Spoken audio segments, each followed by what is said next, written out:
Let's have a quick look at this story as well. The government's climate watchdog says the UK needs to cut meat and dairy consumption by up to 50% to meet its net zero goals. The Climate Change Committee recommends that by 2050, Brits should be swapping them for plant-based options wherever possible. These changes are part of the new net zero targets proposed to Energy Secretary Ed Miliband as the UK works towards cutting CO2 emissions by 81% by 2035. Let's speak with William Taylor, Northern Ireland Coordinator for Farmers for Action, which is a group of farmers, as you'd imagine, advocating for farmers' rights. William, good afternoon to you, sir. Good afternoon. Well, listen, I like a sausage, I like a burger, I like a steak. Apparently that's going to be a thing of the past soon if these guys get their way. Well, that's maybe just the point. We don't intend to let them get their way. Good. It's time to address these issues head on, and we've now got the ammunition to do so. Number one, farmers on livestock farms are already involved in trying to reduce their emissions.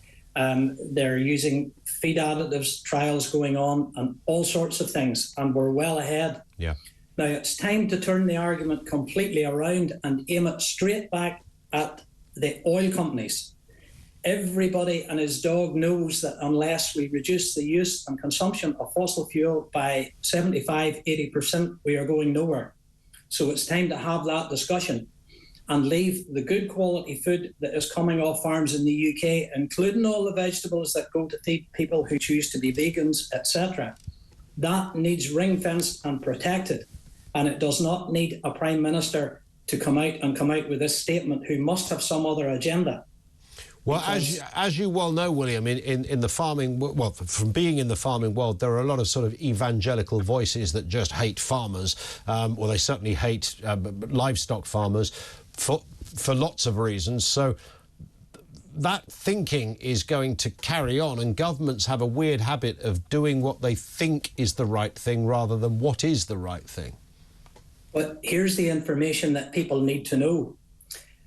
Farming is a circle from you start one end of the year till you get to the other. Yep. So you need the livestock to produce the manure, to produce the vegetables, to get that circle to go round to produce the crops. So all the parts are so important that they cannot be done without. And whether you're a vegan or a meat eater, you have to appreciate and understand that. If we're going to continue to supply good quality food, then we need all the tools in the toolbox to do so.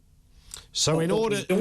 Sorry, William, I was just going to say, so in order to do what the government are talking about, reducing emissions 81%, etc., by 2035, they don't even need to go into the area of farming. There are other ways they can achieve that if they do it properly.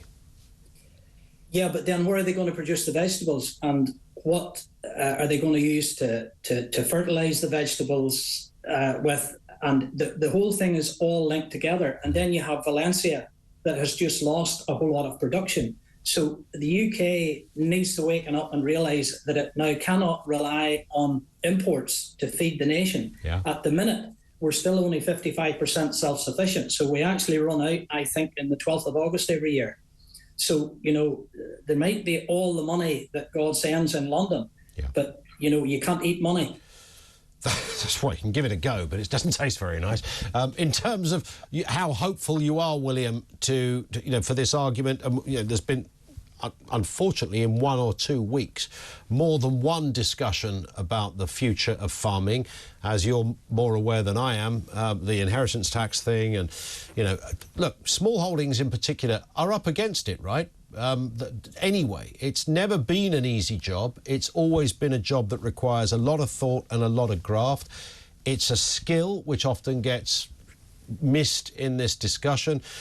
The last thing the industry needs is more legislation, bureaucracy, and certainly any threat that's going to remove the possibility of succeeding as a business. Well, here's the thing that needs to be remembered. This inheritance tax, just to straighten that one out, affects farmers large and small. If you're an active farmer, it is going to affect you, and very, very few exceptions unless we get this turned around.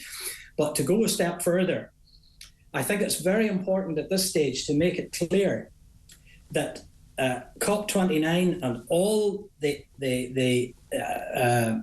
countries around the world that are so concerned about climate change that they want to be seen to be ticking the boxes. Yeah. But in reality, this fact must now be put forward.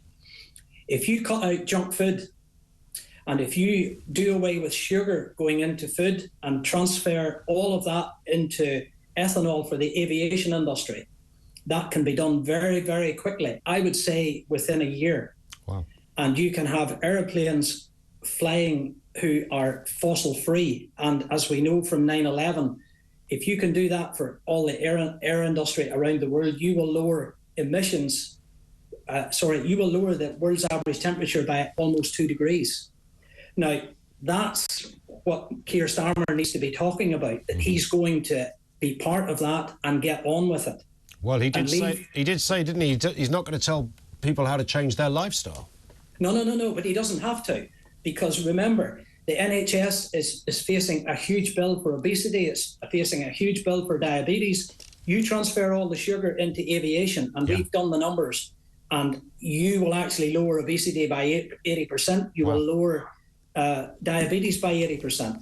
It's a win-win all round. Yep. Let the farmers produce the food that up to the Second World War left people being the healthiest they've ever been in history. And guess what? They had no sugar. That's a great point to finish on. Listen, William, let's speak again. Fascinating stuff. William Taylor, with all manner of facets and tentacles to that argument, which began with the